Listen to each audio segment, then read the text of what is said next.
This community update was brought to you by your radio.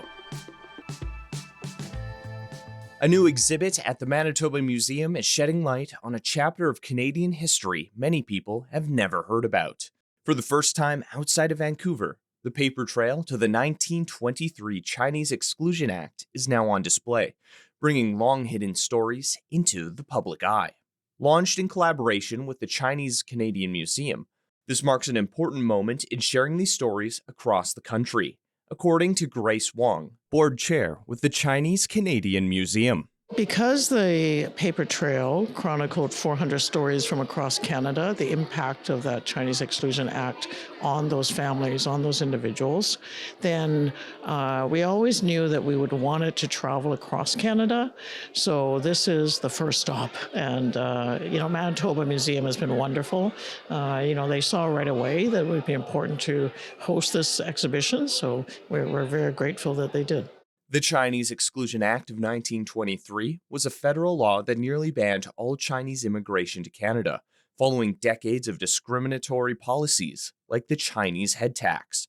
This exhibit also reveals the human impact of this law through documents, photographs, and personal stories that trace what historian and curator Catherine Clement calls the paper trail of exclusion. The Chinese Exclusion Act was a monumental chapter in Canadian history, like unprecedented, and yet mostly forgotten, not taught really in high schools. I mean, I never heard about it when I grew up. And so it's been lost in many ways, even though it was such an unprecedented chapter. Clement says even within Chinese Canadian families, this history was often left unspoken. I was actually really just looking to collect these different kinds of certificates, which are all part of the documentary evidence of this act. But then as I began to talk to families who gave me these, I would say, well, tell me, what you know about what your grandfather or father went through during the Exclusion Act. And that's when I was met with overwhelming silence. In fact, I would say the majority of Chinese Canadian families with a direct connection to this would say to me, I have no idea. What are you talking about? What is this Exclusion Act? Is that the head tax or the same thing? Between 1923 and 1924 alone, more than 56,000 Chinese Canadians were forced to register with the government, carrying identification at all times or risk fines, detention, or deportation. The result was decades of separation, isolation, and loss. But when we started to actually excavate the stories and the material and all the government documents, that's why we call it the paper trails, all these paper trails that helped us to understand what really happened to people, the kind of human cost and impact of this act, which was in place for almost a quarter century.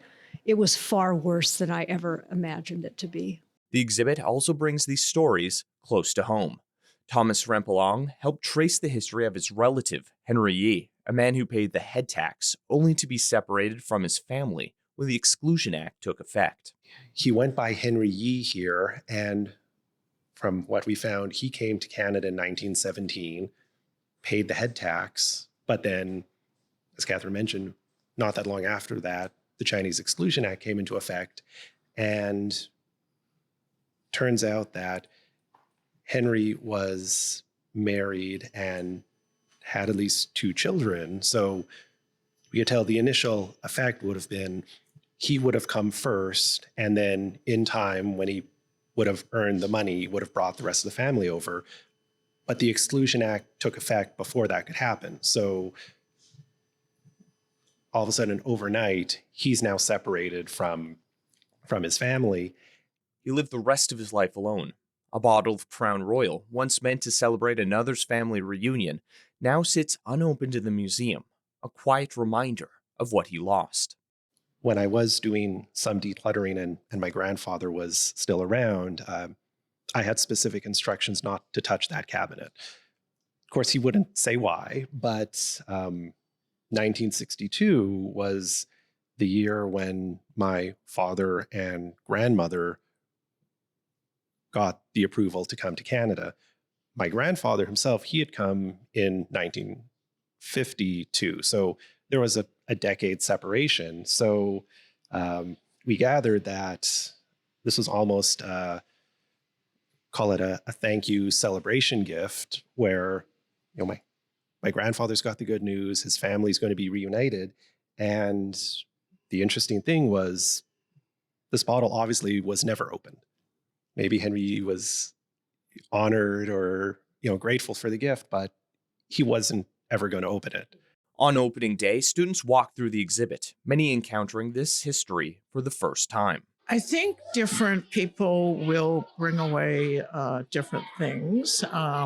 So, for example, for those whose direct family members or relatives or friends were directly impacted, it has that sense, as I indicated, of kind of legitimizing, reaffirming their own histories. For others, it's understanding about the segment of history and its impact on the people.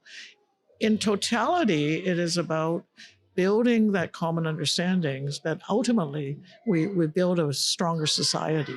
So, people understanding each other's history and appreciating it. By bringing these stories into the light, the Manitoba Museum hopes to ensure they are no longer forgotten, and that awareness can help shape a more informed future.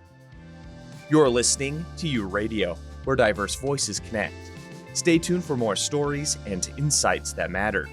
With U Multicultural and the Local Journalism Initiative, I'm Ryan Funk.